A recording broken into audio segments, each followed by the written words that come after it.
नमस्कार, Navbharat times online पर आप सभी का स्वागत है। आपके साथ मैं हूं विनीत त्रिपाठी। डॉन मर गया कि डॉन जिंदा है? डॉन को जहर दिया गया?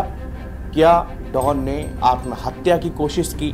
ये तमाम खबरें सोशल मीडिया पर तैर रही हैं। कई आपराधिक सूत्रों से जानकारी यही सामने आई है कि दाऊद इब्राहिम को जहर दिया गया, अस्पताल में उसकी मौत हो गई। मगर यकीन किसी को नहीं है, क्योंकि पहले भी 3 बार दाऊद के मारे जाने की अफवाह फैल चुकी है।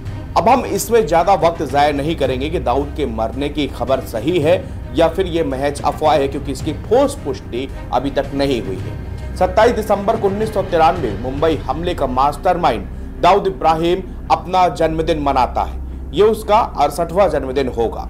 दाऊद का जब भी जन्मदिन होता है तो जांच एजेंसियां, चाहे वो भारत की हों या अमेरिका की हों, वो तुरंत अलर्ट हो जाती हैं, क्योंकि ये वो मौका होता है जब दाऊद के करीबी और खुद दाऊद अपने अपने बिलों से बाहर आते हैं। दाऊद इस बार भी जन्मदिन पर बड़ी पार्टी करने के मूड पे था। कुछ रिपोर्ट्स की माने तो इस पार्टी में शामिल होने के लिए पूर्व प्रधानमंत्री इमरान खान को भी निमंत्रण भेजा गया था।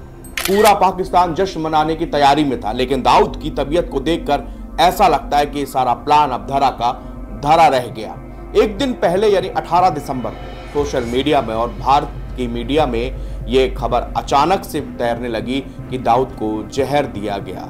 लेकिन पाकिस्तानी एक्टिविस्ट ने माना कि दाऊद इब्राहिम को जहर दिए जाने की खबर में दम है। पाकिस्तानी एक्टिविस्ट का यह भी दावा है कि पाकिस्तान की सरकार कभी इस बात को स्वीकार नहीं करेगी। दावा यह भी है कि दाऊद की खबर आते ही पाकिस्तान में इंटरनेट को बैन कर दिया गया। ये वो आरोप है जो पाकिस्तानी एक्टिविस्ट आरजू काजमी की ओर से लगाए गए हैं। हालांकि पाकिस्तान की सरकार, पाकिस्तान का मीडिया, हर कोई दाऊद पर मौन है। जैसा कि बताया जा रहा है, दाऊद को फूड पॉइजनिंग के बाद उसकी खास सुरक्षा को देखते हुए उसके घर को ही अस्पताल बना दिया गया है।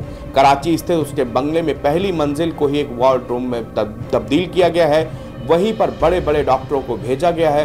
68 साल के दाऊद को कराची के बंगले में ही इलाज हो रहा है। सिर्फ इतना ही नहीं, इसी महीने की 26 तारीख को दाऊद जन्मदिन भी है, जिसके लिए कराची में एक अज्ञात जगह पर कुछ खास मेहमानों को पार्टी के लिए न्योता भी दिया गया है। भारत में 1993 में हुए बम धमाकों और कई अन्य आपराधिक मामलों में दाऊद की तलाश है। इन बम धमाकों में सैकड़ों लोग मारे गए थे। दाऊद जो है 1986 में भारत से भाग गया था। उसके बाद से उसका ठिकाना या तो पाकिस्तान या तो दुबई रहा है। डॉजियर में दी जानकारी के मुताबिक दाऊद ने फर्जी नामों से भारत, दुबई और पाकिस्तान के पासपोर्ट बना रखे हैं। भारतीय जांच एजेंसियों का यह भी कहना है कि उसके पास कॉमनवेल्थ ऑफ डोमिनिका आइलैंड का भी पासपोर्ट है। इसके इकोनॉमिक सिटीजनशिप प्रोग्राम यानी कि ईसीपी के तहत दिया गया है। माना जाता है कि डी कंपनी यानी दाऊद के गैंग का कंट्रोल हवाला, जो कि अवैध मनी ट्रांसफर सिस्टम है, कारोबार पे भी है। यह गैंग ब्रिटेन और पश्चिमी यूरोप में दवाओं की स्मगलिंग में भी शामिल है। इसके बाद अमेरिकी सरकार की तरफ से उसे ग्लोबल टेररिस्ट घोषित किया जा चुका है। भारत के डॉजियर में अफ्रीका से हीरे की स्मगलिंग में भी उसके रोल का जिक्र किया गया था।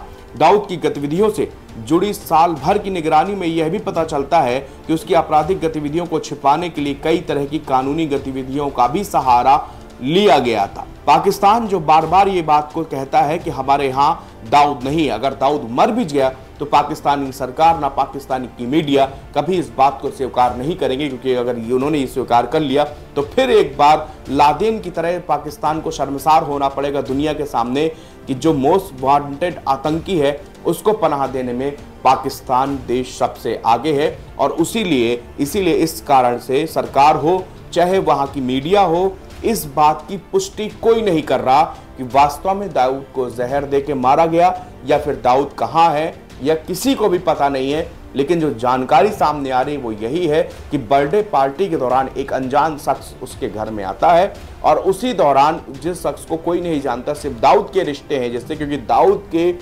बेहद खास और बेहद भरोसेमंद इंसान, उसी की एंट्री दाऊद तक हो सकती है।